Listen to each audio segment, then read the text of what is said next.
Thank you.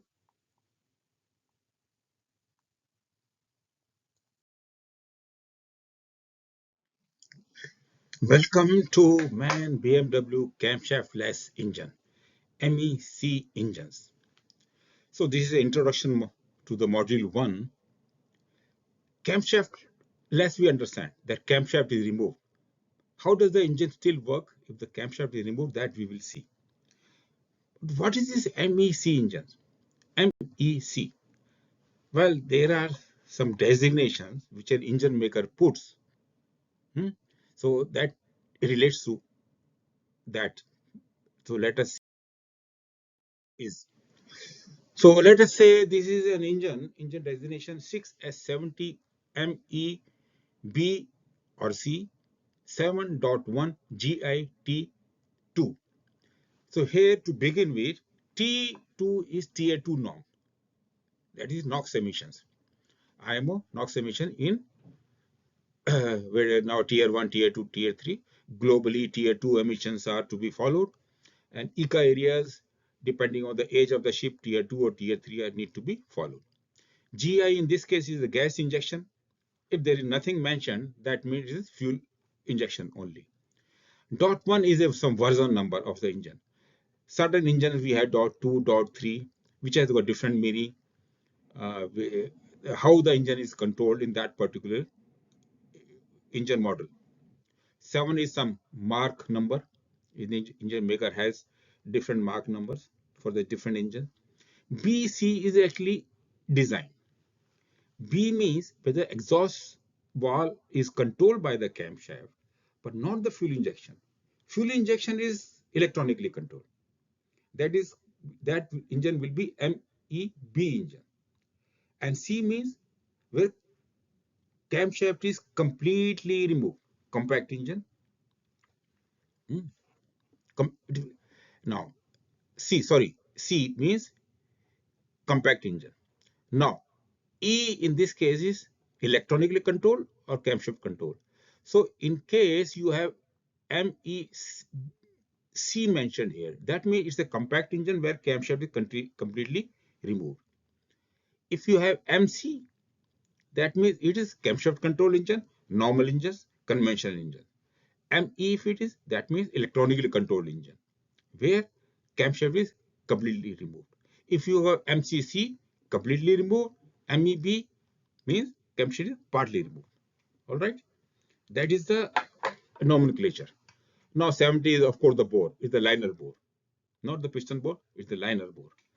S is the stroke, super long stroke or ultra long stroke. Nowadays, ME engines are coming with an ultra long stroke, with which we call green engines. So emissions are reduced. 6, of course, is the number of cylinders. All right. So that is what about the nomenclature or engine designation. Now, as we know, IMO has come out with a tier 2, tier 3 norm for NOx emissions and SOx emission for the sulfur, for the amount of sulfur in the fuel. Globally, sulfur cannot increase 0.5% in the fuel and 0.1% when the ship is in port, in many ports, or when it is in the ECA areas, SOx control emission area. But the oxides of sulfur can still be controlled even if we are using fuel having higher sulfur content. How? Using exhaust gas cleaning system, just like a scrubber. So run the engine normal with normal fuel, let's say 3% fuel, sulfur, and when the engine is running, the exhaust gases are sent to the scrubber where they're washed out, and the sulfur oxides get diluted by the water. They get converted into sulfuric and sulfurous acid. So basically, oxides of sulfur are removed. But NOx emission is not so easy because actually nitrogen is an inert gas, isn't it? So why does it react with the oxygen? It reacts with the oxygen in only when pressure and temperature are extreme, as they are expected to meet in a diesel engine during the combustion process. So oxygen gets uh, combined with nitrogen, and oxides of nitrogen are produced, which are harmful actually. So the IMO has come out with norms, T2 and T3 norms. T2 norms are, for example, ME engines, we are talking about electronic engine. T2 norms are met by the ME engines, but not the T3 engine, without external help. That is using selective catalytic reduction method, where ammonia or urea is used to convert oxides or nitrogen into nitrogen and water vapors, or exhaust gas recirculation. These are the two methods. But the engine owner, that means the ship owner, has to inform, the project team has to inform the, let's say, MAN BMW, whether they'll be using high sulfur content in the fuel and using inner gas cleaning system, exhaust gas cleaning system, or using low sulfur fuel all the time. Accordingly, MAN BMW will supply high pressure selective catalytic reduction system or low pressure selective catalytic reduction, or you can choose exhaust gas recirculation. But all of this exhaust gas recirculation process, actually what it does, it reduces the exhaust temperature, not the exhaust temperature, at the time combustion is taking place, temperatures are reduced somewhat because exhaust gas is recirculated, sent back, so lesser amount of the temperature doesn't go so high. There are other methods also, homogeneous mixture of fuel and all. We will not go through in this module because that is not the part of this course. All right. So in that case, designation will be 6G 70 ME 10.10.5, in this case gas ignition or exhaust gas recirculation bypass matching, or 6G 70 MEC 10.5 gas injection high pressure selective catalytic reduction. There is not much difference in the high pressure low pressure. The high pressure selective catalytic reduction is placed before the turbocharger, and low pressure selective catalytic reduction is placed after the turbocharger. This is just for your information and knowledge. Now, stroke bore ratio, as we saw, the G in this case 6G, it's ultra long stroke, and S is super long stroke. And engine concept, MEC electronically controlled, MEB is exhaust valve controlled by camshaft. So in this case, camshaft is there. In this case, camshaft is there, but lighter version, because only exhaust valve is being controlled. All right. So in MEC engines, camshaft is completely removed, and all functions of a engine, diesel engines are electronically controlled. And MEB engine, camshaft is partly removed in the sense camshaft is made lighter, because fuel injection is being carried out by electronically, and only exhaust valve, operation of the exhaust valve is carried out by, as in the conventional engine, by cams. But that means exhaust valve actuator. Therefore, camshaft is partly removed, light, or you can say lighter version, which operates only the exhaust valves. So, what is the difference between a camshaft operated engine and electronically controlled engine, where camshaft is completely removed? As far as principle of operation of a diesel engine is concerned, you agree? Not much has changed since the first diesel engine was invented by the Rudolf diesel. The cycle remains same. Four cycles are required: intake, compression, power or injection of the fuel, and exhaust. But how these cycles are carried out, that method has been improving over a period of time. So here, talking to MEC engines, there is no difference as far as structure is concerned. Structurally, they are exactly same. In the sense, MEC and MCC engines, exactly same. As far as the structure is concerned, same bed plate, same A-frame, A column or bearing, etc. So there is not much difference. Only control system, there is a difference. How the system is controlled, that you will see. So again, the difference is there is no camshaft. Engine has become camshaftless, obviously. So 20 to 30% of the engine power is consumed by the camshaft. Imagine. So that much power is actually available to the engine for propulsion? Well, not exactly, but more or less, because certain functions of the camshaft which has to be carried out differently. So some power is still be required. But since that power is more efficiently used, so the power which was actually required by camshaft and now is available to the engine. So engine size become smaller for the same power, or the space available, more space available for the cargo. That is the whole primary purpose of a ship. Now come to it. Once we remove the camshaft, how do we run the engine? Diesel engine. So this course is all about what do we do once the camshaft is removed. First, let us see what does the camshaft do. Because we have to know what are the functions for a camshaft so that we can carry out those functions without a camshaft. So what are the essential components of a operation of a diesel engine? So what do we need to run a diesel engine?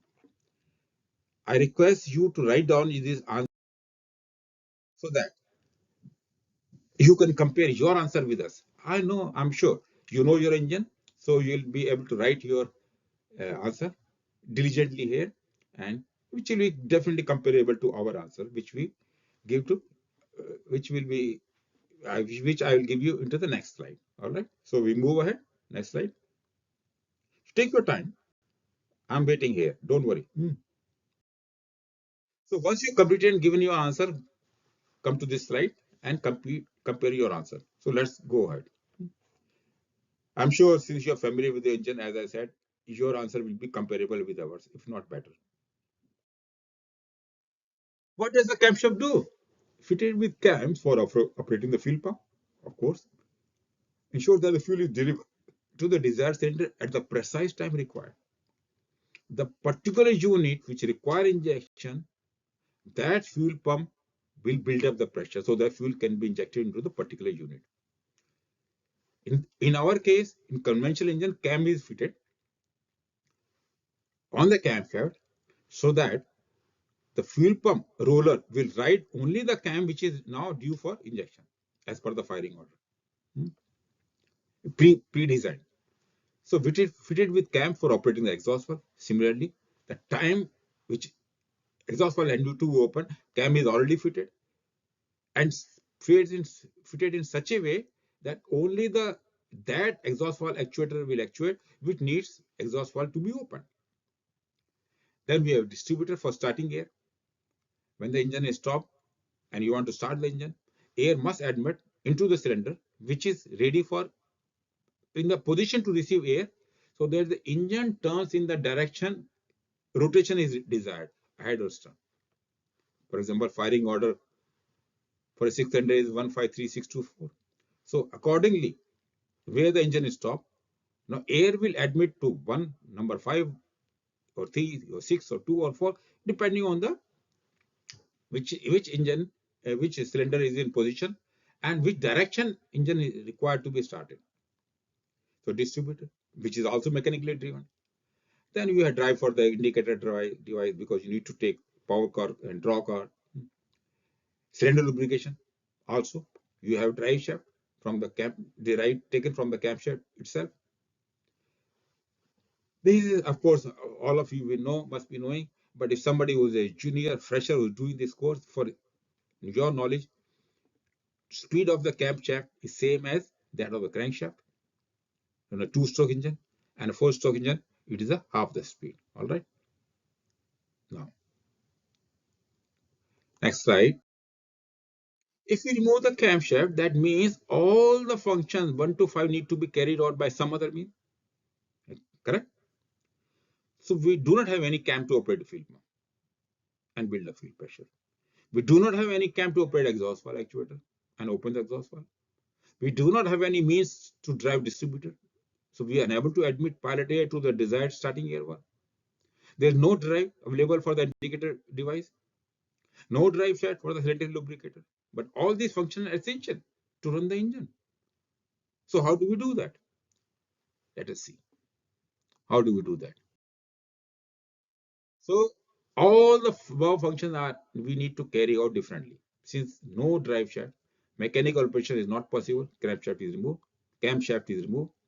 How do we carry out this function, which were indeed basic function of, without that you cannot run the diesel engine. You need fuel. You need to open exhaust valve at whenever required. Now, so instead of mechanical power drawn from the camshaft, we use hydraulic power to operate and carry out these basic functions. How do we use the hydraulic power?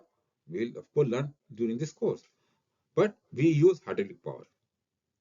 So a device similar to fuel pump, jerk type fuel pump, wash pump, which we are using on a conventional engine, something what is called FOPB, fuel oil pressure booster is used, which builds up the pressure, injection pressure at the time required for the injection to take place in a particular unit, particular cylinder.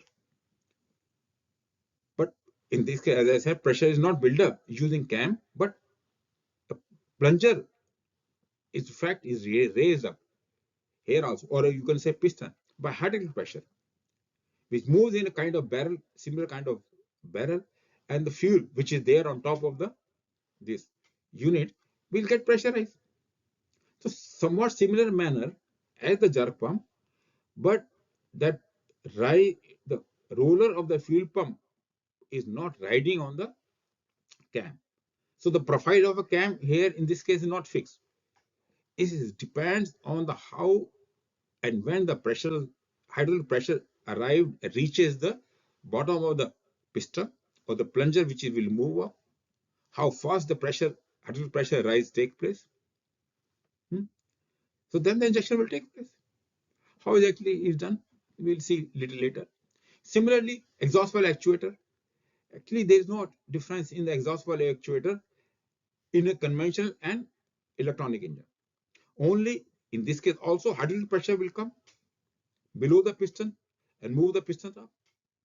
In our conventional engine, a cam raises the actuator.